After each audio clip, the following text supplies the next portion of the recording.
Madame Shalom, amahoro y'Imana bane namwe, nitwa Laurette Tetero. Abantu bamwe nibaza ko baza kumenya kubera natahukanye ihiganwa rya Primusic mu 2019. Jewe nashaka gushima Imana ko yampaye uguhagarara neza mu gakiza. Nibaza ko ari ikintu je cari kingoye cane, surtout que haragira ahantu umuntu yazazanirwa ntatahure. Jewe nari nakijijwe mfite imyaka 16, mugabo uko nakura by'ukuri nari umuntu atambatamba habiri. Dufate wa mukirisi wo kwa Mungu akaba ari umukirisi mwiza cane, mugabo asohotse nkasubira kuja gutukana, nkasubira kuja kuvuga insaku, nkasubira peut-être no kuja mu bindi bidahisha icubahiro Imana. Surtout rero yuko hariho n'abantu twari tuzinanye kera, nawe naguma bumviriza kanguka nkabwira ati bumureka kurenza, si vyiza nyene. Rimwe na rimwe ndi kuba équilibré, muri uko kuba équilibré rero kwari uko kugira kuba habiri, urumva ukamenya ingene ubana n'abisi kandi ukamenya n'ingene ubana n'abantu bo mu nzu y'Imana. Ariko ntanguye kumviriza kanguka jewe nayimenye mu mwaka haheze umwaka umwe n'igice gutyo oyi. Aho navuze ati okay Mana, aba bantu kwera nabona abantu baguma bakira, abantu baguma bakizwa, abantu bahinduka cane. Umuntu mwari kumwe ejo, mwari ko muravuga ibintu bisanzwe, ukazona uramubwira ati none ngo tusubire hahandi, agasha kubwira ngo yango ntibishoboka, muri kanguka batubujije canke muri kanguka natsinzwe n'ijambo ry'Imana muri kanguka. Nkavuga ati none ivyo bintu biriko birahindura abandi, n'abakozi bo mu nzu wasanga bose bavuga ati bahinduwe na kanguka. Ndavuga ati none ivyo bintu biriko birahindura abandi, nanje reka ndabihakanya nzi ndumviriza. Rero ntangura kurondera Imana, ntangura kuza ndiherera, nkaja kw'isengero, nkasoma ijambo ry'Imana. Ndavuga ati Imana, ndifuza kukumenya vy'ukuri, ndifuza kubona uriwe, ndifuza nanje ndashaka kureka kwigirisha, ndashaka kureka kwitaho ivyo abandi, ivyo ndashaka kureka kugendera ku vyo uwundi yambwiye, ndashaka kukubona wewe nyene. Aho rero naza ndiherera ndavuga ati okay, nje vraiment sinakunda kanguka, mugabo reka ntangure nze ndumviriza kanguka. Basha sinzi ingene bibasigurira, ariko kanguka ikintu ca mbere nshimira Imana nuko umukozi w'Imana Chris akoresha amajambo yoroshe cane umuntu ashobora gutahura. Ndibuka ariko aravuga surtout abantu bakazuyazi. Je rero nisanga mu bantu bakazuyazi kenshi, abantu bakazuyazi akavuga ati kandi arakunda no kubivuga muri iyi minsi, aravuga ati umuntu nimba wumva umenga uracaja muri vya bindi nyene, ukabona nta kintu cahindutse mu ngeso zawe, umenye yuko Yesu atarinjira mu buzima bwawe. Kuko Yesu kugira ngo yinjire vy'ukuri, abo igikorwa ciwe kiboneke, ubunwane bwawe nawe buboneke, bisaba yuko hagera aho nawe umenye ukatangura ukitandukanya n'icaha. N'ibiganiro vyanje akenshi vyari bigoye cane ko uronka ikiganiro tugatwenga nyene vy'ukuri, ata kintu kibi tuvuze, ata muntu twidogeye, ata rusaku tuvuze.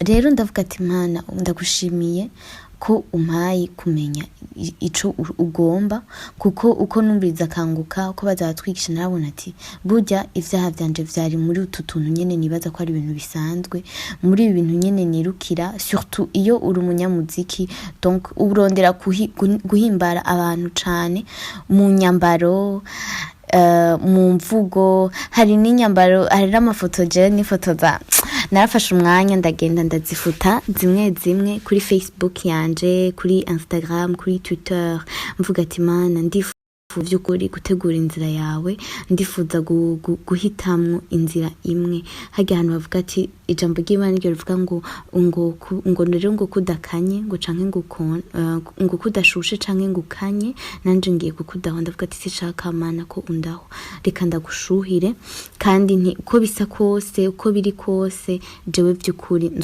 ndafashe ingingo yo kugukurikira, nkora ivyo ushaka, singombe gukurikira abantu, singombe guhimbara amaso y'abantu. Nuko rero aje ndaheba ivyaha, ndaheba ibintu vy'abahungu, ndaheba ibintu vy'ububeshi, ndaheba ibintu vyo kwiyerekana, ndafuta amafoto. Vy'ukuri ndahita mu kwihana bigushitse vuga ati Mana ndashaka kugendana nawe vy'ukuri vyo mu mutima apana vyo ku munwa.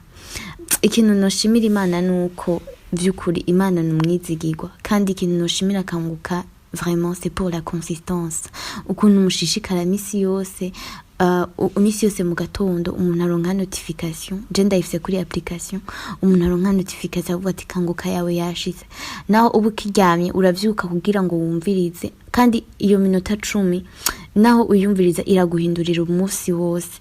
Nukuri sinobabwira ingene jewe nahindutse mu kuntu nkunda abantu, mu kuntu mvugisha abantu, sinobabwira ingene jewe nahindutse mu kuntu nitwara aho nkorera, sinobabwira ingene nahindutse mu kuntu nitwara aho nsengera, sinobabwira ingene nahindutse mu kuntu nitwara mu tuvukana. Amafoto umuntu wese yandungikira ngo oh mon Dieu ngo heraba ngo ingene ngo uraba ngene uri sexy, naca ndayifuta kandi namwe bwo mukazibona muzozifute. Abazoja kundaba kuri Facebook nkaca ndazifuta nkavuga ati Mana sinkeneye umuntu ambonamwo ikindi kintu kitari ubwiza bwawe, sinkeneye umuntu ambonamwo ikindi kintu kitari ubuntu bwawe. Ikintu by'ukuri nshaka gushimira Kanguka, jewe Kanguka yarampaye guhagarara neza. Basha uno munsi jewe sindi umuntu atambatamba, sindi umuntu azunguruka, ndi umuntu azi yariko araja, ndi umuntu azi umwami akorera, ndi umuntu akorera umwami umwe Yesu Kristo, ndi umuntu ibintu vyanje sindabiraba ngo mbe nakaza kwiyumvira gute. Ikibazo canje conyene yamari Imana Yesu wanje wewe abibona gute, mbega ijambo ry'Imana rimbwira iki. Iyo nzindutse mu gatondo ndategura umunsi nkakira ubugombe bw'Imana. Sindi ngeno basigurira kwa ikintu cyo kwakira ubugombe bw'Imana burya biradufasha na twebwe nyene gukura, ukikuramwe amacaprice ukakira ubunini bw'Imana. Rero nyene kwakira ubugombe bw'Imana ukavuga ati Mana ndagusavye ngende uko wewe ushaka apana uko jewe ndavyiyumvamo, ukagenda uko ndiho akubwira. Hari ibintu byinshi jewe vyahindutse, surtout aho ijambo ry'Imana ryambwira nko guheba abantu bamwe. Nababwiye nko je narakunda abahungu vraiment, nababwiye ko narakunda kugendana n'abahungu. Jewe hariho abantu nahevye abahungu dufate, je narahevye narabwiye bagenzi banje b'abahungu, harabo twahurira mu bintu bitari vyiza, abo twahurira mu ngeso mbi. Twabwiye ati jewe narafashe ingingo kandi sinzosubira inyuma, narafashe ingingo yo gukurikira Yesu. Imisi ya mbere babona umengo ndagwaye, babona umengo nagize ingorane, umengo nyene bebasha Tetero asigaye ikibazo, ninde yamubabaje, ninde yagize iki. Ntibatahure yuko vy'ukuri jewe ndiko ndashaka gukurikira Yesu. Narahindutse cane, n'ubu ndiko ndavuga mu mutima ngira ngo muravyumva yuko ndera mu mutima, ni kubera amaraso ya Yesu yankijije. Suka atakintu atacahaje nigeze nkora ivyaha ndahise vyinshi sinona bidundagura ngo ndabiheze, mugabo amaraso ya Yesu yaranyogeje aranyeza, ampindura umuntu mushasha, ampindura umubebe wa Yesu. Rero nukuri novuga ibintu byinshi, ariko just ndashaka gushima Imana kubwa Kanguka, kubera Kanguka iraduha ivyo kurya. Novuga ivyo kurya vya buri munsi vy'ukuri. Jewe iyo nzinutse mu gatondo bakavuga ku kintu cyo kwidodomba, ndahitamo Mana sinidodomba, nkahitamo kugira umutima mwiza, nkahitamo kugira ineza, nkahitamo kugira umutima utanga. Ikindi naco nashuha cane, ndaja no kurondera inyigisho z'umukozi w'Imana, nkaza ndazumviriza zikaza zirampindura. Rero muri no ntahe nashaka ubwa mbere na mbere nanje sinsigara inyuma mu bantu bariko barahindurwa na Kanguka. Sinshaka gusigara inyuma, ndashaka kwerekana umutima wo gushima, ndawereka Imana, kandi no kwereka Imana yuko sintegwa isoni n'agakiza yampaye.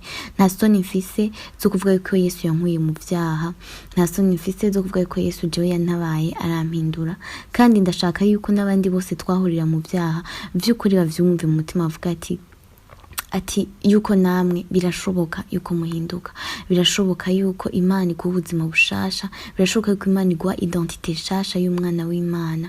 Kandi n'abajene bose bari ngaha vy'ukuri urumva, soyez vraiment mube radical. Iyo mufashe decision mube vraiment radical, uvuga ati Imana ndafashe ingingo kandi ni nyene, apana gufata ingingo idashimitse ufata ingingo nyene ujugumira uregarega, oya fata ingingo uvuga ati aha niho nzoguma. Rero mu mitima yanyu n'ukuri ico nobasaba ni kwihana, kwihana uhindukire ibyaha byawe bitera umugongo. Nuko rero ntimugume mu vyaha.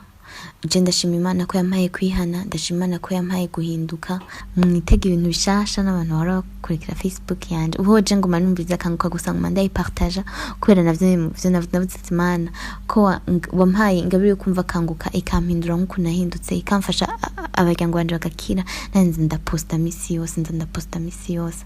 Rero namwe nukuri mufate ingingo hamwe n'abantu bavuga ati ahubwo aba bantu baragize ikibazo, abantu batangure kwibaza ko mwagize ikibazo kubera mwahindutse.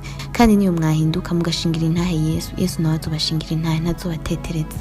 Nuko rero mugira umugisha. Yesu yarampinduye futur, yarampinduriye kazoza, arampindurira uko nibona, arama kwibona nk'umwana w'Imana. Vy'ukuri nobabwira ibintu vyinshi, ariko reka ngeze hano. Imana ibahezagire cyane.